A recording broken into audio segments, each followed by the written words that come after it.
viernes para todos ustedes. Gracias por siempre estar pendientes de TN23 y por supuesto su programa A la Medida. Un honor poderles acompañar. Entre los temas que hoy estaremos analizando se encuentra el anuncio de los veteranos militares. Van a paralizar el país la próxima semana, han indicado. Vamos a conocer un poco más los detalles de lo que está pasando sobre el tema que les ha incomodado y lleva a esta paralización. Con el licenciado Julio Rivera Clavería tenemos el análisis. Licenciado, ¿cómo está? Bienvenido, buenas noches. Buenas noches, Sandy. Buenas noches a todos los amigos en casa. Un honor y un privilegio estar en sus hogares. Otro tema que a nivel nacional estaremos analizando es la situación de niños migrantes. Por cierto, mañana se conmemora el Día del Niño y muchos de ellos están en esta situación. Pero en el ámbito internacional también hay mucho de qué hablar. Andrés, ¿cómo estás? Bienvenido. ¿Qué tal? Feliz noche, Sandy, licenciado Clavería. Lo que se veía venir desde hace muchos días, el presidente de Rusia, Vladimir Putin, se anexó 4 regiones de Ucrania en lo que es una gran escalada de la guerra y claro, el presidente de Ucrania, Volodymyr Zelensky, respondió solicitando formalmente su adhesión a la OTAN. Esto lo vamos a explorar, además del impacto de Ian en Carolina del Sur, en Estados Unidos, y las elecciones en Brasil el próximo domingo. Muy bien, comenzamos entonces con este tema que ha generado mucha incertidumbre. ¿Se llevará a cabo no esta paralización de 3 días que se ha anunciado por parte de los veteranos militares para la próxima semana? Sabemos qué repercusiones puede tener este movimiento si se concreta. Así que, ¿qué ha llevado a que se tenga este anuncio, a que se tome esta decisión de paralización del país? Pues bueno, ellos están exigiendo la aprobación de una ley, la cual no se le ha dado avance en el Congreso de la República. Hay otro proyecto que sí ha avanzado en primera lectura, pero ellos no quieren sino el que están exigiendo, donde están solicitando 120,000 quetzales para cada uno de los veteranos militares que estuvieron en el conflicto armado interno prestando el servicio. Así que vamos entonces a empezar este análisis, licenciado Clavería, porque lo decíamos, de hecho, esta semana, que tarde o temprano se iba a tener una situación pues complicada que nos iba a afectar a todos nosotros porque no había claridad y se había dado mucha larga a este tema también. Yo creo que hay que empezar haciendo un análisis por fases. Primero, la irresponsabilidad, Sandy, de haber hecho una propuesta a veteranos exmilitares. Y una promesa. Y una promesa de que efectivamente se les iba a pagar 120 y pico mil de quetzales, que ni siquiera sé cuánto es exactamente, 120,000. 120,000. 120,000 para ser exactos, lo cual quien hizo esa propuesta inicial es un total irresponsable, porque lo primero que uno tiene que hacer cuando hace una propuesta es revisar de dónde va a salir el recurso para pagar. Si no, es preferible no hacer ninguna propuesta y buscar alternativas. Esa es la primera. La segunda, creo yo, que efectivamente deben de sentarse, primero unificar a los veteranos militares para que haya un liderazgo con el que se pueda hablar, no 16 ni 18, 1 o 2 líderes que manejen todo esto y que democráticamente todos los veteranos puedan proponer con quién se puede iniciar ese diálogo, porque creo que eso es fundamental. Y en tercer lugar, creo yo, revisar distintas alternativas de propuesta. Es decir, uno tiene que entender que países como los nuestros son sumamente pobres, que no se cuenta con esas cantidades de dinero que de manera irresponsable se propuso. Por lo tanto, hay que buscar alternativas en las que se pague con recursos económicos, con proyectos y planes, porque todo esto sí puede ser manejado y con eso se pueden cubrir los 120,000 quetzales que es la promesa de pago.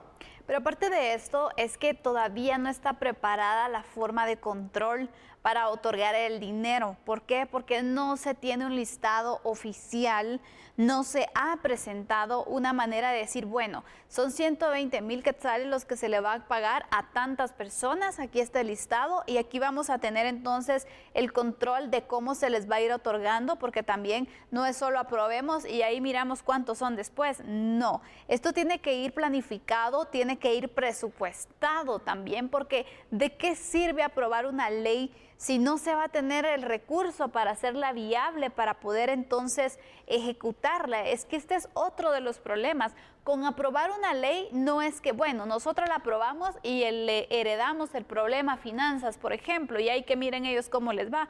No, es cuando se tiene responsabilidad, se tienen que tomar en cuenta estos puntos y creo que está muy desordenado el proyecto, que yo no le veo viabilidad, sinceramente. No sé usted cómo lo ve, licenciado. Pues lo veo muy complicado porque el Estado no tiene esos recursos para poder hacer pagos tan altos. No, ni siquiera tenemos el listado oficial de cuántas personas son las que podrían ser beneficiadas. Pero partamos de una cifra imaginable.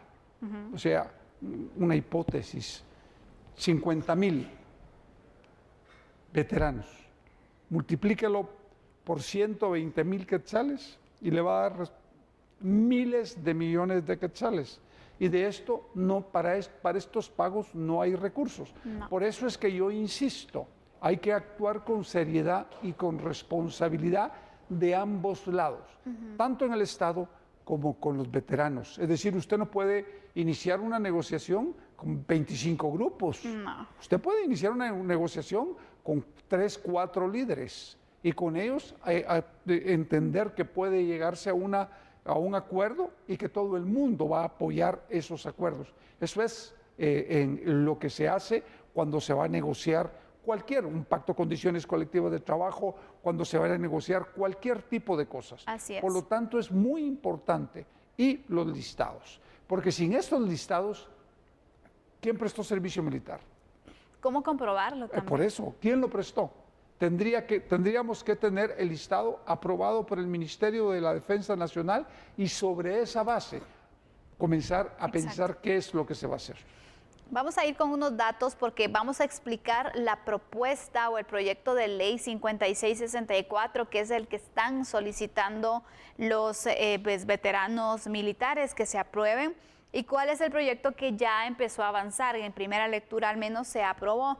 Según los datos de los veteranos, son alrededor de 400,000 exsoldados que participaron durante el conflicto armado interno desde 1960 hasta 1996. Imagínense, 400,000 soldados. Ellos buscaban una compensación económica de 120,000 quetzales por persona. Si ya haciendo nosotros la conversión de 50,000 multiplicado por 120,000, imagínense ustedes hacer la multiplicación de los 400,000. Previamente, incluso habían solicitado un terreno y una casa para cada veterano del ejército, aparte de los 120,000 quetzales. Después se llegó a la negociación, pues solo quedemos con 120,000. Ahí fue donde se quedó. De ser aprobado, el Estado debería desembolsar aproximadamente 48,000 millones de quetzales en un pago único, que es lo que ellos están solicitando. El grupo busca un dictamen conjunto que lo tiene que dar la Comisión de Finanzas, de Derechos Humanos y de Defensa Nacional del Congreso de la República. Ese es el trámite que se sigue, hacer el dictamen favorable para luego pasarlo al hemiciclo y que se pueda iniciar con la aprobación.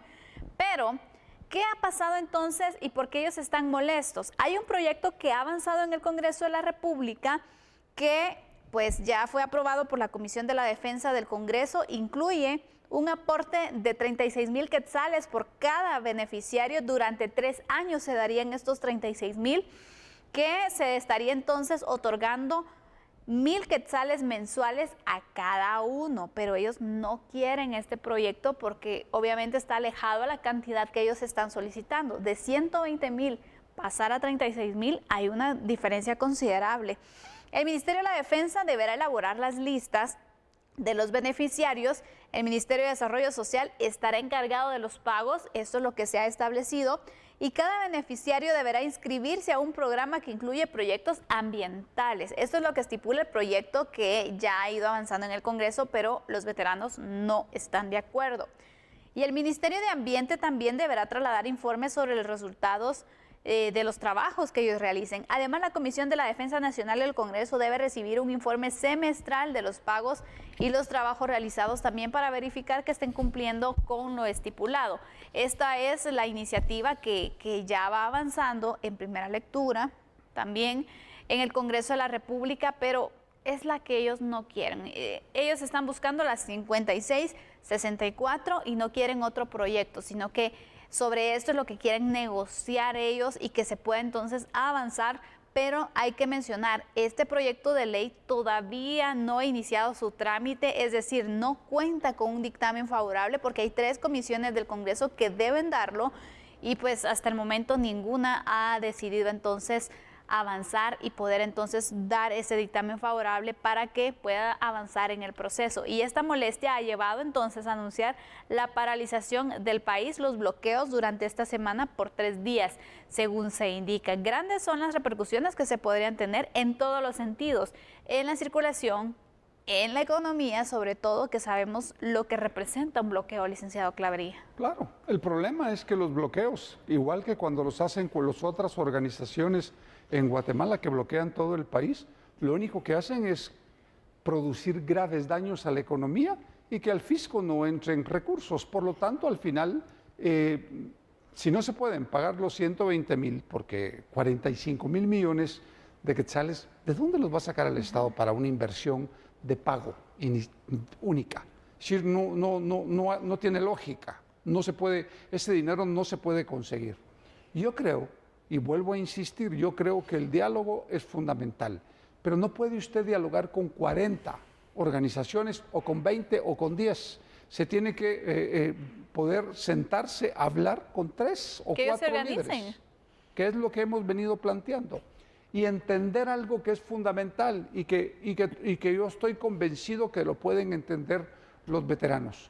Es los planes y los programas ambientales pueden producirles dinero. Lo único es que es trabajo. Y esto es muy importante. Es decir, van a tener trabajo para 10, 15 años, en los que van a ir generando algún otro tipo de posibilidad económica de mejora para su familia, pero que con el compromiso de que el Estado se los proporcione. Por lo tanto, yo creo que hay que buscar alternativas de salida, porque el país lo que ya no puede seguir es complicado con esa conflictividad social. Venga de donde venga, Sandy, venga de donde venga, porque no es justo que aquí se quiera satanizar a los veteranos militares y que a otros grupos no. Aquí es parejita la cosa, o todos hijos o todos centenados, y usted no puede estar satanizando a unos porque pertenece a otra agenda política. No es cierto. Los bloqueos le producen graves daños a la economía del país. Y entonces lo que tenemos que evitar es eso, y para eso tenemos que negociar.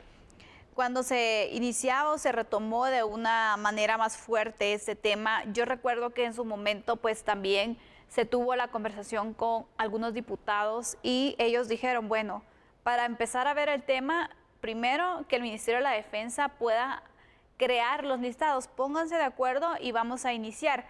Creo que este fue el punto más acertado y realista que se tomó en su momento, pero luego apareció entonces este punto de, bueno, les vamos a apoyar y ni siquiera tenían los listados. Creo que hay que ser responsables al momento de poder ofrecer algo, porque uno es la realidad y otro es el engaño, en donde también a ellos si se les dice algo, no es como, sí se los dije, pero es para que se fueran, y no, van a regresar porque obviamente están persiguiendo un objetivo. Como es un momento preelectoral, entonces las promesas están ahí. Y yo les ofrezco dar todo, pero a cambio quiero que voten por mí. Eso primero es una tontería, nadie vota así, pero segundo, es una irresponsabilidad, una gran irresponsabilidad.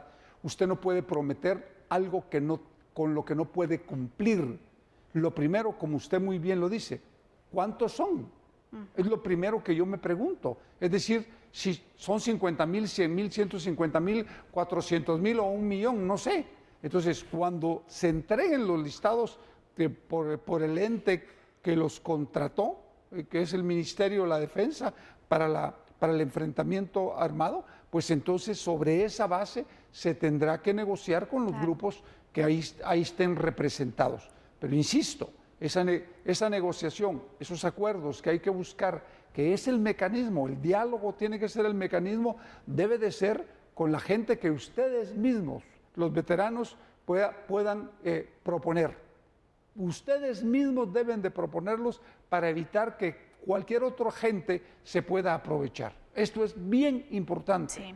Recuerdo también que en su momento, cuando ya se había solicitado al Ministerio de la Defensa que pudiera elaborar los listados, ellos mismos dijeron que era complicado poder tener un dato certero porque pues obviamente hay documentación que no está y que para poder confirmar entonces quiénes sí prestaron el servicio iba a llevar tiempo, había que hacer cruces de informaciones y buscar la manera de poder entonces dar el dato más certero.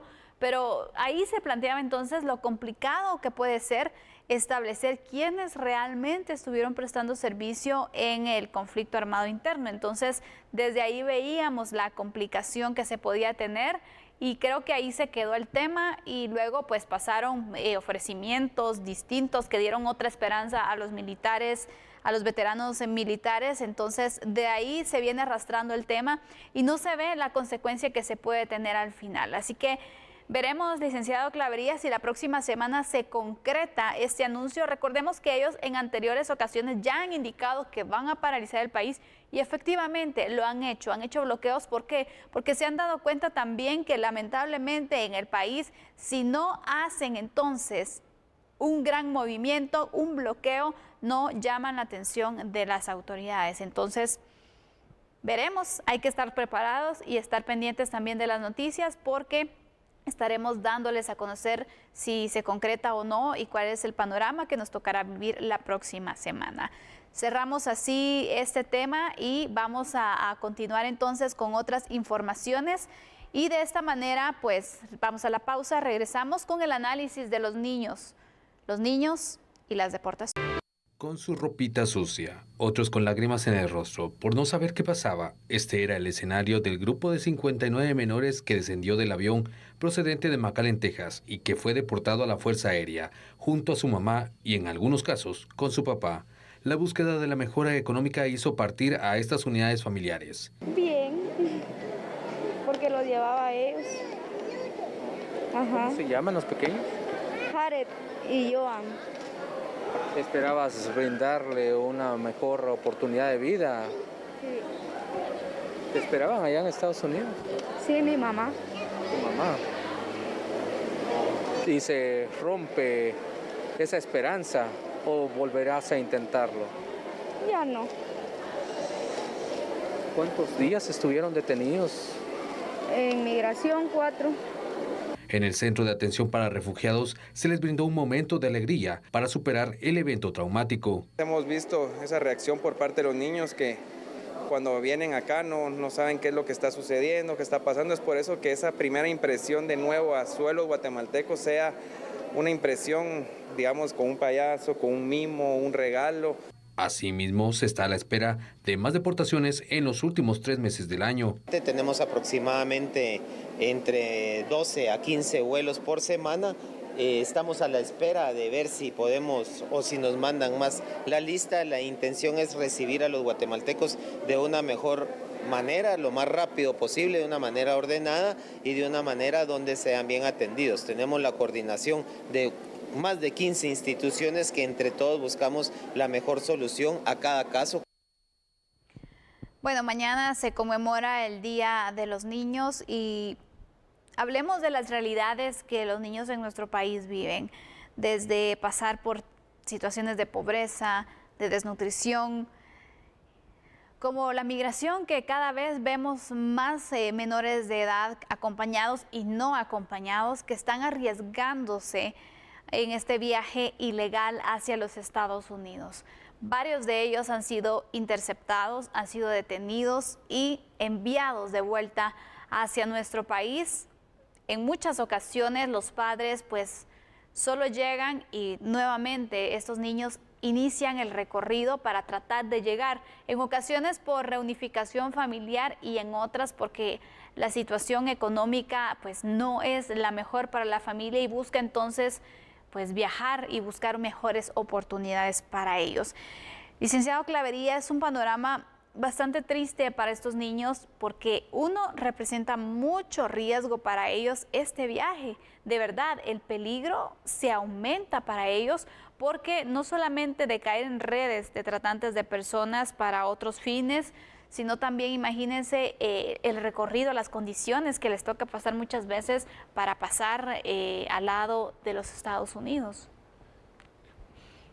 Es una tragedia, Sandy, es una tragedia la que estamos viviendo en estos años, porque efectivamente los niveles de migración en términos generales se han aumentado y los niños y los jóvenes buscan de alguna manera, especialmente los jóvenes, el sueño americano. Y yo he escuchado, usted misma me lo ha contado cuando fue maestra, pero he platicado con otros maestros y me cuentan que muchísimos no quieren ni finalizar la primaria y se quieren ir a Estados Unidos. Ya es una aspiración para ellos. Ya es una aspiración y en otros casos están esperando y sus propios papás les dicen que, que primero saquen la primaria y después que se vayan.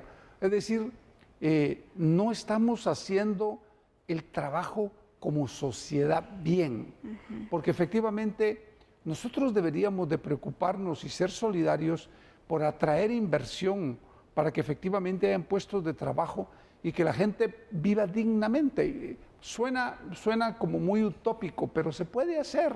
Hay otros países que lo han logrado.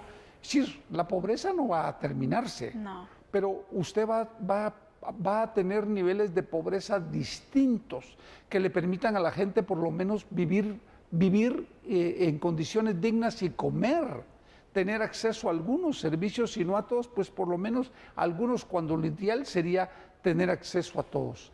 Entonces, en esas condiciones, yo veo que la gente regresa y la pregunta del millón es, ¿a qué? ¿A qué? A pasar hambre, a pasar penas, a pasar necesidades, a tener y desear absolutamente todo. Y entonces buscan cómo hacer para regresarse porque no tienen acceso a trabajo. Vean la informalidad. De 220,000 jóvenes que se gradúan anualmente en el país, 20,000 tienen acceso a puestos de trabajo formales y el resto se va a la informalidad o a la criminalidad o a la migración. Entonces, creo que hay que hacer un esfuerzo distinto y en esa línea creo que la celebración del Día del Niño es vital, importante, pero hay que poner las cosas tal y como las estamos viviendo, especialmente los niños en el país.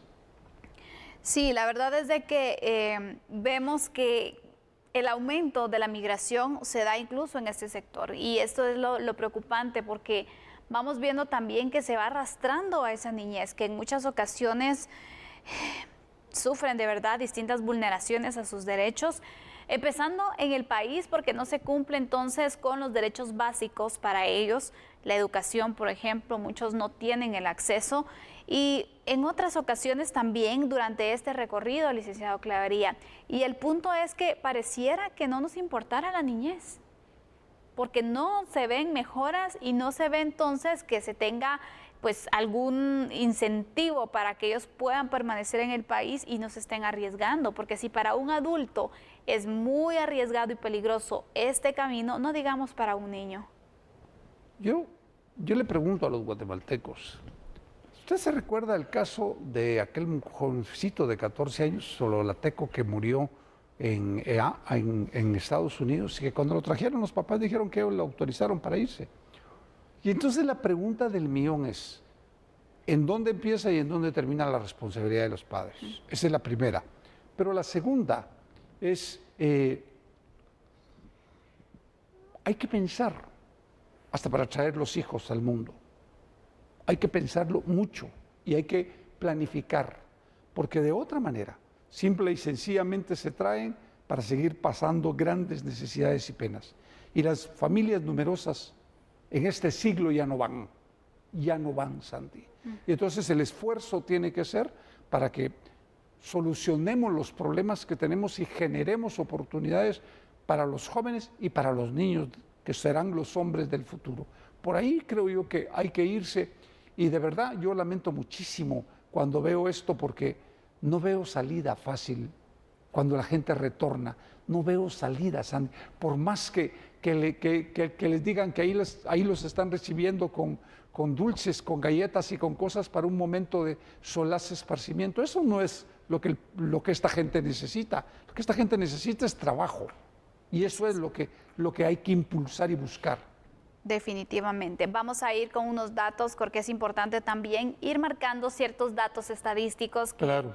Las estadísticas pues nos muestran esta realidad que estamos hablando en la niñez guatemalteca, porque de los 203.597 migrantes que fueron detenidos solo en agosto, 15.650 son guatemaltecos. Representa una baja del 23% respecto a julio. En dicho mes fueron 20.218, sin embargo no dejan de ser cifras altas.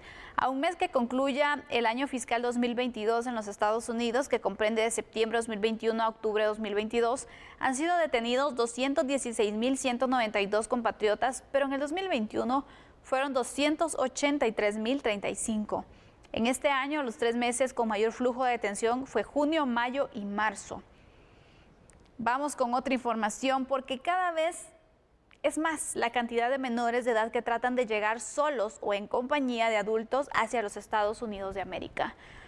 Inclusive estructuras delictivas como los coyotes se han aprovechado de la necesidad para traficar y comerciar con menores de edad a efecto de buscar un asilo humanitario. En el caso de niñas, niños y adolescentes que han llegado solos, en 11 meses se reportan 56.333 menores y solo en agosto fueron 4.360. Imagínense, aquí tenemos las estadísticas entonces que muestran esta realidad tan triste, tan lamentable que están pasando muchos menores de edad. Pero sí es cierto, incluso los niños han sido utilizados como una estrategia para poder llamar la atención de las personas, en el sentido como que, bueno, si usted tiene un niño, puede pedir asilo y es más fácil que llegue y le den los papeles, entonces aproveche. O incluso, licenciado, se da la situación de que alquilan niños para que entonces una persona, bueno, usted diga que este niño es suyo y le van a dar asilo y no se preocupe, y la gente lo cree y la gente compra ese paquete para poder llegar. Utilizan a los niños. ¿Cuál es su conclusión, Lic? Vea, que tenemos que hacer un gran esfuerzo y velar por la niñez y por la juventud, porque los pueblos, cuando no entienden que el futuro del país depende de los niños y de los jóvenes educados y con oportunidades, son países que van al fracaso. Así es, triste realidad la que se presenta, y de verdad, a veces el Día del Niño es un día para, no solamente para celebrar, sino para ser conscientes, claro, pero sobre todo las autoridades, de qué están haciendo para que realmente exista una celebración real, que realmente esta celebración se pueda extender a todos los niños, porque muchos, mientras se celebra el Día del Niño, probablemente van en camino hacia los Estados Unidos, indudablemente. Así que es necesario tratar esta problemática para hacer conciencia, y un llamado también a las autoridades para que puedan aumentar sus esfuerzos en favor de la niñez guatemalteca. Vamos a la pausa. Cuando regresemos estaremos analizando el subsidio al diésel. Está por finalizar. ¿Qué pasará con esta situación? ¿Aumentarán los precios? ¿Será inmediato? Todos estos detalles cuando regresemos. Concluya. ¿Y qué es lo que se puede esperar? Pues recordemos que no se dio una prórroga, no se ha autorizado todavía.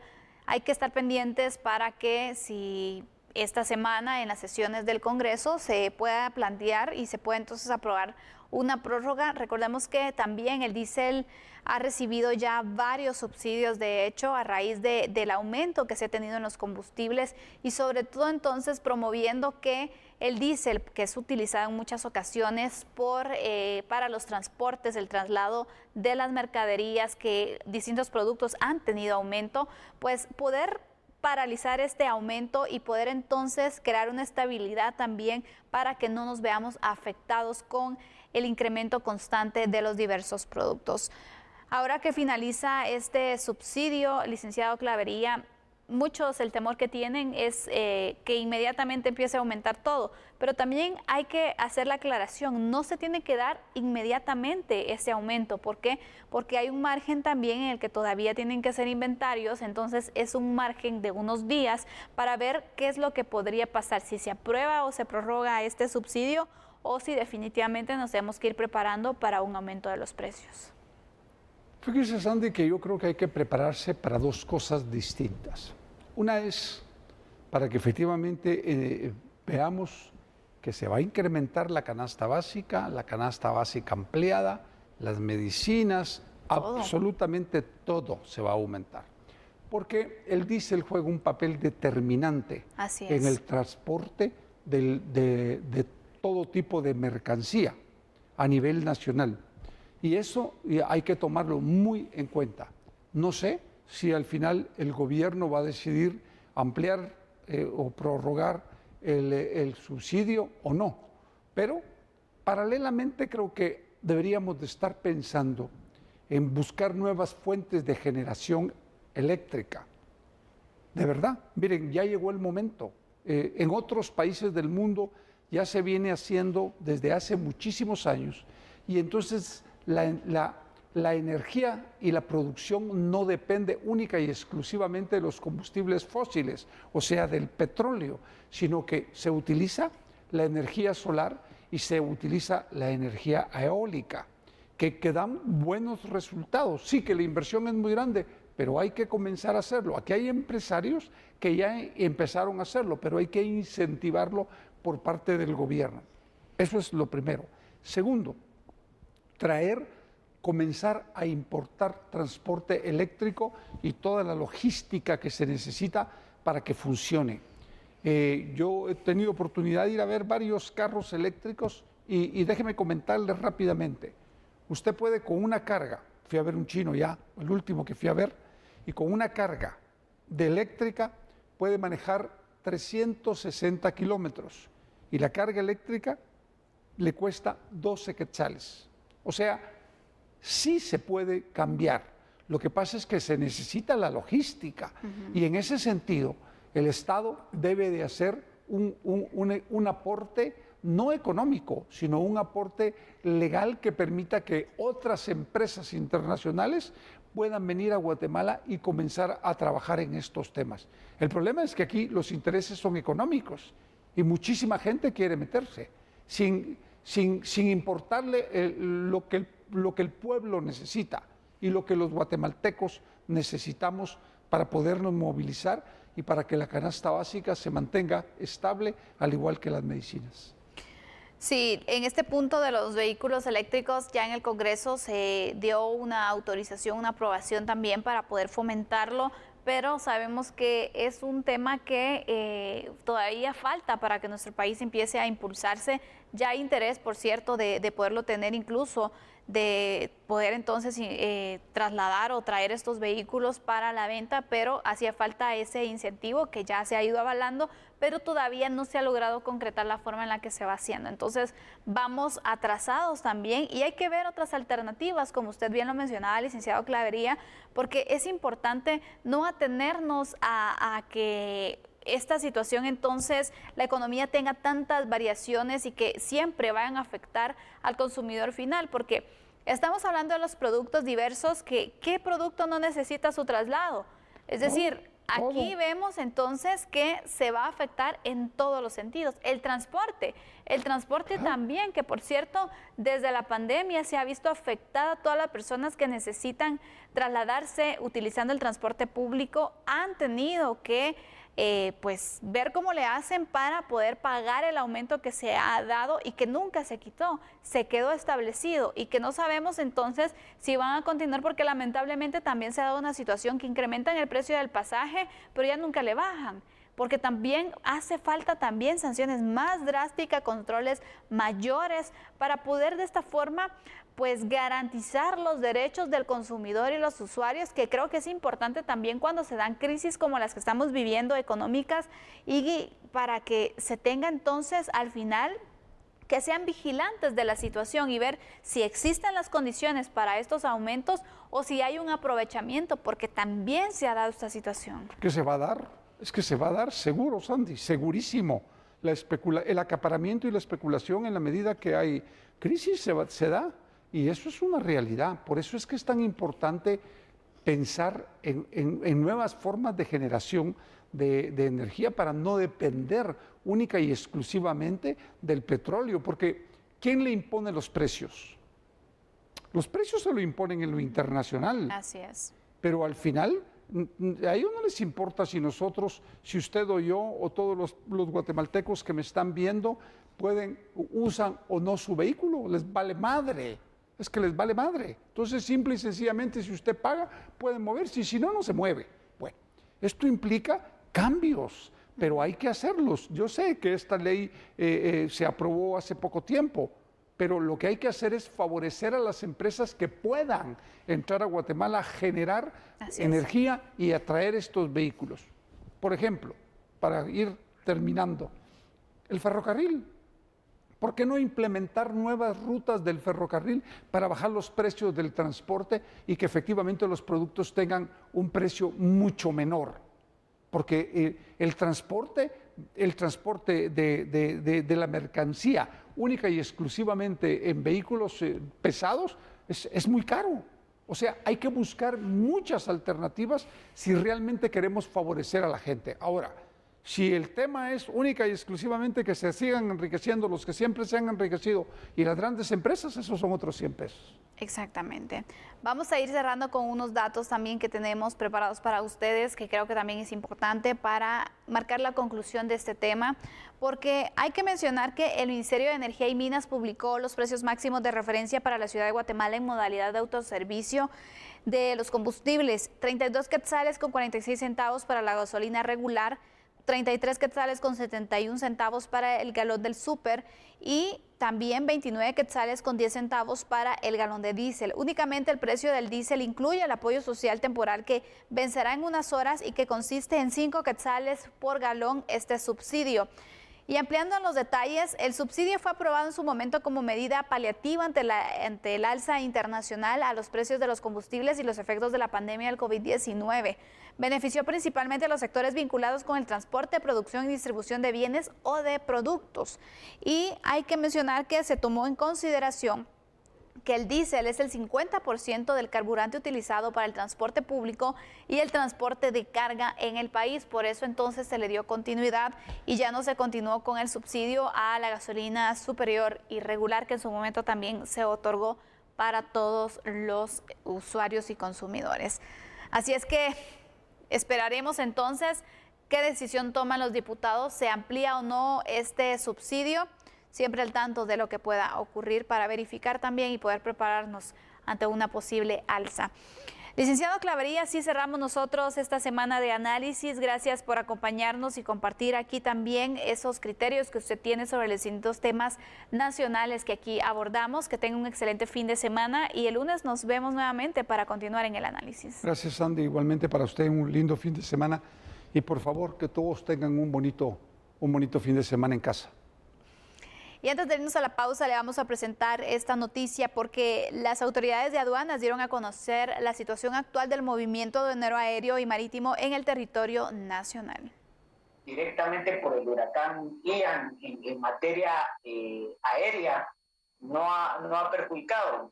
Y el fin de semana se pueda ver un impacto en esto, pero en los vuelos que estaban planificados para venir estos días han llegado con normalidad.